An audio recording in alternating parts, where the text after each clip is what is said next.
মাছের তেল পটকার কাটা কিভাবে কোনো রকম গন্ধ ছাড়াই রান্না করতে হয় চলো আজকে দেখে নিই। তো প্রথমে কড়াতে তেল দিয়ে আলুগুলোকে খুব ভালো করে ভেজে তুলে নেব। তারপরে ওই তেলেতেই বেগুনগুলোকে দিয়ে দেবো। এরই মাঝখানে রসুনগুলোকে থেতো করে নেবো, পিষবো কিন্তু না।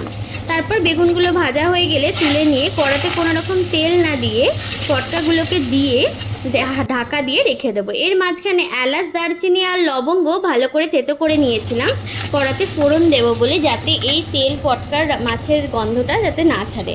এর মধ্যে ওই ফোড়নটা দিয়ে তার মধ্যে পেঁয়াজ আর লঙ্কাটা দিয়ে ভালো করে নেড়ে চেড়ে নেবো, আর একটুখানি নুন দিয়ে দেবো যাতে তাড়াতাড়ি লাল হয়ে যায় বা পেঁয়াজটা নরম হয়ে যায়। তারপর কালারটা ফেড হয়ে এলে তার মধ্যে মাঝখানে তেল দিয়ে রসুন দিয়ে দেবো, রসুনটা লাল লাল করে নেওয়ার জন্য, যাতে রসুনের স্মেলটাও যাতে না ছাড়ে।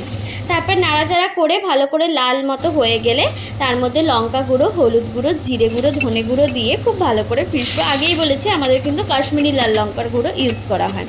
তো তারপর অল্প অল্প করে জল দিয়ে মশলাটা ভালো করে কষা হয়ে গেলে ভেজে রাখা আলুগুলোকে তুলে ভালো করে নেড়ে চেড়ে জল দিয়ে তারপর ওই ভেজে রাখা বেগুনগুলোকেও এর মধ্যে দিয়ে দেবো।